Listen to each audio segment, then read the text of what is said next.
లోనే ఉన్నాడు. బండి సంజయ్ కుమారుడు బండి భగీరథ ఎదుర్కొన్న పోక్సో కేసు 8వ తేదీ నుంచి ఇప్పటి వరకు బండి భగీరథ ఎక్కడ కూడా బయటికి కనబడలేదు. పోలీసులు 5 బృందాలుగా 2 బృందాలు హైదరాబాద్లో, 2 బృందాలు ఢిల్లీలో అండ్ ఒక బృందం కరీంనగర్లో మేము పరీక్షిస్తున్నాం, సెర్చ్ ఆపరేషన్ చేస్తున్నాం అన్నారు. కానీ ఇప్పటి వరకు బండి భగీరథని అరెస్ట్ చేసిన దాఖలాలు లేవు. ఈ కేసులో ఈ సిట్ ఏర్పాటు నుంచి డీసీపీగా ఉన్నటువంటి రితురాజ్ ఏర్పాటు తర్వాత నుంచి ఏ ఒక్క అడుగు కూడా ముందు పడలేదు. ఇప్పుడే ఒక గంట సేపు క్రితం బండి సంజయ్ నివాసాల్లో, బండి సంజయ్కి సంబంధించి బంధువుల నివాసాల్లో తనిఖీలు జరుగుతున్నాయి. ఇప్పటి వరకు తనిఖీలో ఎక్కడ కూడా బండి భగీరథని పట్టుకున్న దాఖలాలు లేవు. అయితే ఆయనని ప్రీ ప్లాన్డ్ గానే దాచేశారు అన్నట్టు తెలుస్తోంది. అయితే అరెస్ట్ చేస్తే డెఫినెట్ గా రాజకీయంగా ఒక పెద్ద మచ్చపడుతుంది. కాబట్టి ఎలాగైనా సరే లొంగిపోవాలి అని చెప్పి బండి భగీరథకి తండ్రి బండి సంజయ్ కొంత ఆలోచన చేస్తున్నట్టు తెలుస్తోంది. సో మరోవైపు బండి భగీరథ్ పైన లుకౌట్ నోటీసు కూడా జారీ చేశారు. దేశం దాటి వెళ్లకుండా లుకౌట్ నోటీసులు జారీ చేశారు. సో బండి భగీరథ్ నేను ఏమనుకున్నారంటే, నాకు సాయంత్రానికల్లా ఇంట్రీమ్ బెయిల్ వస్తుంది, ఇంట్రీమ్ బెయిల్ వచ్చిన తర్వాత కొంత రిలీఫ్ దొరుకుతుంది, అరెస్ట్ చేయకుండా ఉండిపోతానని చెప్పి భావించి ఉంటాడు. కానీ సడన్ గా బండి భగీరథ్కి అనుకున్న జరగలేదు, ఇంట్రీమ్ బెయిల్ రాలేదు. యాంటిసిపేటరీ బెయిల్ గురించి ఇప్పుడు మాట్లాడని చెప్పేశారు. ఇప్పుడు ఏ మాత్రం కోర్ట్ ప్రొసీడింగ్స్ లో లీగల్ గా వెళ్ళాలనుకున్నా కూడా 21వ తేదీ అంటే సుమారుగా ఇంకా 5-6 రోజులు ఉంది. ఈ 5-6 రోజుల వరకు ఎక్కడ తనని తాను రక్షించుకోవాలి అని చెప్పి బండి భగీరథ్ దేశం వదిలి కూడా పరారయ్యే అవకాశం, దేశంలో ఉంటే ఎక్కడైనా పట్టుకుంటారు కాబట్టి దేశం వదిలి పరారయ్యే అవకాశం ఉందని చెప్పి లుకౌట్ నోటీసులు జారీ చేశారు. గతంలో బండి సంజయ్ మాట అంటాడు, వాళ్ళను ఉగ్రవాదుల, టెర్రరిస్ట్ల, బయట దేశాల నుంచి వచ్చి ఇక్కడ అత్యాచారం చేసిర్రు ఆ అమ్మాయిని, ఆ అమ్మాయికి పేరు తెలుసు, ఆ అమ్మాయి ఎవరు తనపై అత్యాచారం చేసిరో తెలుసు, వాళ్ళని విచారించాలి, అరెస్ట్ చేయాలి, కానీ ముఖ్యమంత్రి సైలెంట్ గా ఉంటున్నాడని చెప్పి జూబ్లీ హిల్స్ జరిగినటువంటి ఒక పబ్ పోక్సో కేసులో మాట్లాడుకొచ్చిన మాటలవి.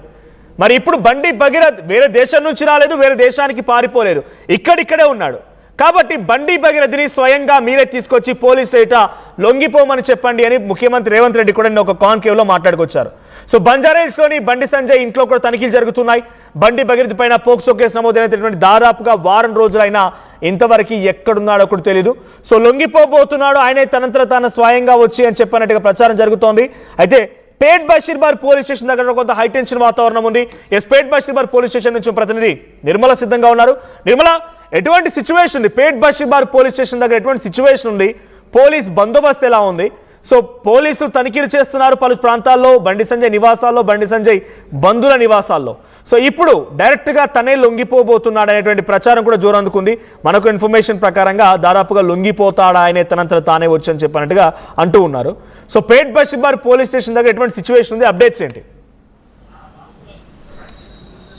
ఎస్ మనోజ్, ప్రస్తుతం అయితే పేట్ బషీర్బాగ్ పిఎస్ దగ్గర మాత్రము భారీగా పోలీసులు అయితే మోహరించి, అలాగే బారికేడ్లు కూడా మనం చూస్తూ ఉన్నాము. బారికేడ్లను కూడా ఏర్పాటు చేశారు. ఈ బారికేడ్లను ఏర్పాటు చేయడమే కాకుండా, ఎందుకంటే ఇక్కడికి బండి భగీరథ్ లొంగిపోవడానికి వచ్చినా లేకపోతే పోలీసులు అదుపులోకి తీసుకొని ఇక్కడికి తరలించినప్పటికీ కూడా ఇక్కడికి చాలా మంది వచ్చే అవకాశాలు ఉన్నాయి. కాబట్టి ఇక్కడ ఏదైనా ల్యాండ్ ఆర్డర్ ప్రాబ్లం రాకూడదు అని చెప్పేసి కూడా ఇక్కడ మొత్తం కూడా బారికేడ్లన్నీ ఏర్పాటు చేయడం కూడా జరిగింది. అదే విధంగా 5 బృందాలుగా గాలిస్తున్నటువంటి సిబ్బంది, పోలీస్ సిబ్బంది, ఢిల్లీలో కూడా 2 బృందాలు ఉన్నాయి. అలాగే భగీరథ్ ఆ మేనమామ ఇంటి దగ్గర, బంధువుల ఇంటి దగ్గర కూడా మొత్తం కూడా గాలింపు చర్యలు చేపట్టారు. ఇటు భగీరథ్ తండ్రి ఇంట్లో కూడా తనిఖీలు అయితే ఇంకా కొనసాగిస్తూనే ఉన్నారు. సైబర్ క్రైమ్ పోలీసులు అయితే ఇప్పటికే లుకౌట్ నోటీసులు అందజేసినప్పటికీ కూడా, పంపించినప్పటికీ కూడా బండి భగీరథ్ ఇన్ని రోజులు పోలీసులను నిర్లక్ష్యం చేసిన కారణంగా కూడా ఇప్పుడు పోలీసులు అయితే ఖచ్చితంగా కూడా చర్యలు చేపట్టాలి అనే నేపథ్యంలో పేట్ బషీర్బాగ్ పోలీసులు మాత్రము చాలా కఠినంగా కూడా వ్యవహరించబోతున్నారు అనేది కూడా తెలుస్తూ ఉంది. అదే విధంగా కూడా మనకు ప్రాథమికంగా అందిన సమాచారం కూడా ఎన్ని రోజులు బండి భగీరథ్ మరి ఢిల్లీలో ఉన్నట్టుగా కూడా ప్రాథమిక సమాచారం మేరకు కూడా అక్కడి నుంచి తనంతలా తనే లొంగిపోవాల్సిందిగా కూడా ఇక్కడికి రాబోతున్నారు అనే సమాచారం అయితే అందుతూ ఉంది. ఈ రోజు సాయంత్రం కల్లా పేట్ బషీర్బాగ్ పోలీస్ స్టేషన్ లో భగీరథ్ లొంగిపోబోతున్నాడు అనేది కూడా తెలుస్తూ ఉంది. ఎందుకంటే ఓ పక్క భగీరథ్ తండ్రి ఎవరైతే ఉన్నారో బండి సంజయ్, ఆయన ఇంట్లో తనిఖీలు జరుగుతున్నప్పటికీ కూడా మరి లొంగిపోవాలి, ఇంకా నా కొడుకును పోలీసుల ముందు హాజరుపరచాలి, తప్పదు ఇంకా, ఎందుకంటే ఇప్పటికే చాలా వరకు రాజకీయ పక్షంగా కూడా తనకు ఒక మచ్చ పడిందని అనుకోవచ్చు. అదే విధంగా కూడా ప్రతిపక్షాలు కూడా చర్చనీయాంశంగా కూడా మారిపోయింది, ఒక రణరంగమే సాగుతుంది రాజకీయ రంగంలో అని కూడా చెప్పుకోవచ్చు. అదే విధంగా ఇప్పటికీ తన రాజకీయ పాలన ఏదైతే ఉందో దానికి మొత్తానికి కూడా దిగ్గజారిపోయింది అని అనుకోవాలి ఒక పరంగా చూసుకున్నట్లయితే. ఆ కోణంలోనే ఇప్పటికీ కూడా నా కొడుకును మరి పోలీసుల ముందు హాజరుపరచకపోతే ఇంకా కూడా మళ్ళీ రాజకీయం నుంచి నేను తప్పుకోవాల్సి వస్తుందేమో అనే ఒక చిన్న భయాందోళన కూడా ఏర్పడ్డట్టుగా తెలుస్తూ ఉంది. ఇప్పటికే పోలీసులు, సైబర్ క్రైమ్ పోలీసులు బండి భగీరథ్ ఇంటికి చేరుకొని అక్కడ తనిఖీలు చేపడుతున్న నేపథ్యంలో ఇక్కడ పేట్ బషీర్బాగ్ పిఎస్ లో మాత్రము చాలా అంటే కొంచెం ఉద్రిక్తమైన వాతావరణమే ఉంది అని కూడా చెప్పుకోవచ్చు. ఎందుకంటే ఎక్కడ ఉన్న భగీరథ్ ఈ 5 బృందాలు తనిఖీలు చేపడుతున్నారు కాబట్టి ఎక్కడ అదుపులోకి తీసుకున్నా కానీ ఇక్కడికి పేట్ బషీర్బాగ్ అయితే తీసుకురావాల్సిందే ఖచ్చితంగా. కాబట్టి ఇక్కడే కొంచెం ఆందోళనకరంగా మారబోతుందేమో పరిస్థితి అనేది కూడా నెలకొనబోతుంది. అదే విధంగా తనంతలో తను వచ్చి లొంగిపోయినప్పటికీ కూడా ఇక్కడ అదే పరిస్థితి నెలకొనబోతుంది. కాబట్టి పోలీసులు అయితే భారీగా బందోబస్తును అయితే ఏర్పాటు చేయడం జరిగింది. నిన్న చూసుకున్నట్లయితే అర్ధరాత్రి వరకు కూడా మరి వెకేషన్ కోర్టులో జడ్జి ఇచ్చిన తీర్పును కూడా చూసాము. నిన్నటి వరకు సేఫ్ జోన్ లోనే ఉన్నాము అని అనుకున్నాడు భగీరథ్ అయితే. ఎందుకంటే ముందస్తు బెయిల్ ఖచ్చితంగా నాకు వస్తదేమో అని తను అనుకున్నాడు.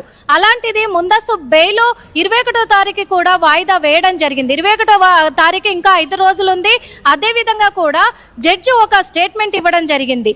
21వ తేదీ వరకు అరెస్ట్ చేయకూడదు అనే నిబంధన కూడా నేను ఇవ్వట్లేదు, నేను చెప్పట్లేదు అని చెప్పేసి కూడా చెప్పడం జరిగింది. దానికి పోలీసులు కూడా ఇంకా దూకుడు పెంచి ఇప్పుడైతే భగీరథ్ కోసము గాలింపు చర్యలు చేపట్టారు. ముఖ్యంగా ఇప్పుడైతే మరి భగీరథ్ తనంతలో తనే లొంగిపోవడానికి బండి సంజయ్ అన్ని ఏర్పాట్లు చేసి కూడా ఇక్కడ పోలీసుల ముందు హాజరుపరచబోతున్నాడు అనేది తెలుస్తుంది. ఆ తర్వాత పోలీసులు మరి అరెస్ట్ చేసి జడ్జి ముందుకు రిమాండ్కి తీసుకెళ్లబోతున్నారా లేకపోతే ఏంటి, ఇంకా ఇక్కడ కస్టడీలో ఉంచి విచారించబోతున్నారా అనే దాని మీద ఉత్కంఠం అయితే నెలకొంది అనే చెప్పుకోవచ్చు మనోజ్. సో ఇది పేట్ బషీర్బాగ్ పోలీస్ స్టేషన్ దగ్గర సిచ్యువేషన్. పేట్ బషీర్బాగ్ పోలీస్ స్టేషన్ దగ్గర కొంత బార్కెట్లు ఏర్పాటు చేశారు. హైలైట్ నమోదవుతుందని చెప్పాలి. పోలీసులు భారీ సంఖ్యలోనే అక్కడ మోహరించారు. ఏకకాలంలో బండి సంజయ్ నివాసంలో ఇటు హైదరాబాద్లో అటు కరీంనగర్లో బండి సంజయ్ బంధువుల నివాసాల్లో కూడా ఒకేసారి తనిఖీలు జరుగుతున్నాయి. బండి భగీరథ్ మరి కాసేపట్లోనే పేట్ బషీర్బాగ్ పోలీస్ స్టేషన్ లొంగిపోబోతున్నాడు అనే చర్చ అయితే మొదలైంది. సో ఇంకా వైపు తనిఖీలు జరుగుతున్నాయి. మరి కొన్ని సిగ్నల్ ట్రేసింగ్ చేసిన తర్వాత సెల్ ఫోన్ సిగ్నల్స్ ఆధారితంగా బండి భగీరథ్ కరీంనగర్లో లేదా బండి సంజయ్ నివాసంలో ఉన్నాడనే అనుమానం పేట్ బషీర్బాగ్ పోలీసులు వ్యక్తం చేస్తున్నారు. ఇటు డీజీపీ సివి ఆనంద్కి అటు సీఎం రేవంత్ రెడ్డికి ఇద్దరికి కూడా ఒక అగ్ని పరీక్ష లాంటిది. సమాధానం ఇప్పుడు వాళ్ళు చెప్పాల్సిందే. నిన్నటి వరకు కోర్టు పరిధిలో ఉండే అంశం. సో కోర్టు ఏం చెప్తుందో, కోర్టు మాకు సానుకూలంగా ఉంటుందని చెప్పి చాలా వరకు ఆశాభావం వ్యక్తం చేసినటువంటి బండి సంజయ్కి కానీ బండి భగీరథ్కి కానీ కోర్టు కూడా అదే స్థాయిలో తను రిజల్ట్ ఇవ్వకపోవడంతో ఇప్పుడంతా కూడా తలపట్టుకునే పరిస్థితి. మరి కాసేపట్లోనే అరెస్ట్ కూడా ఉండబోతున్న చర్చ కూడా జరుగుతోంది. చూద్దాం ఏం జరిగిందో. మనతో పాటుగా ఆర్టీవీ లైవ్లో స్టూడియోలో ఉన్నారు తెలంగాణ క్రాంతిల అధ్యక్షులు పృథ్వీరాజ్ అండ్ అడ్వకేట్ గోపాల్ శర్మ గారు, సీనియర్ అడ్వకేట్ హైకోర్టు నుంచి. సో ఫస్ట్గా ఒకసారి నేను అడ్వకేట్ వర్షన్ తీసుకుంటాను. గోపాల్ శర్మ గారు, సో నిన్నటి వరకు రావాల్సినటువంటి ఇంట్రిమ్ బెయిల్ పైన ఆశలు మొత్తం కూడా అడియాశలు అయిపోయాయి. ఇంట్రిమ్ బెయిల్ దొరకలేదు. సో అటు అమ్మాయి విషయంలో కూడా మైనర్ మేజర్ అని చెప్పేటువంటి ఆ డిస్కషన్స్కి కూడా అఫీషియల్గా అనౌన్స్ చేయకపోయినా బట్ అది ఎప్పటిదాకా డిస్కషన్ జరగలేదు కాబట్టి సో షీ ఈజ్ మైనర్ అన్నట్టుగా అనుకోవాల్సి వస్తుంది. సో 100% పోక్సో కేసులో తను మైనర్ అన్నట్టుగానే